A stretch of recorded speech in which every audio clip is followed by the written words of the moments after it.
மதுரையில் விதிமுறைகளை மீறி மலைகளை உடைத்து 24 மணி நேரமும் கனிம வள கொள்ளை நடைபெறுவதாக புகார் எழுந்துள்ளது. மதுரை மாவட்டம் அலங்காநல்லூர் அருகே உள்ள கொண்டையம்பட்டி பகுதியில் மலை மற்றும் வண்ணாத்தி மலை ஆகிய இரு மலைகள் அமைந்துள்ளன.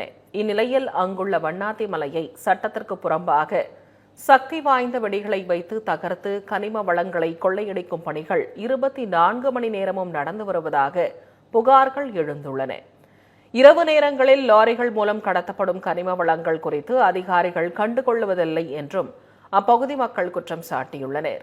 மேலும் இதுபோன்ற அத்துமீறலில் ஈடுபடுபவர்கள் மீதும் தடுக்க தவறும் அதிகாரிகள் மீதும் அரசு உரிய நடவடிக்கை எடுக்க வேண்டும் எனவும் அவர்கள் கோரிக்கை விடுத்துள்ளனர்.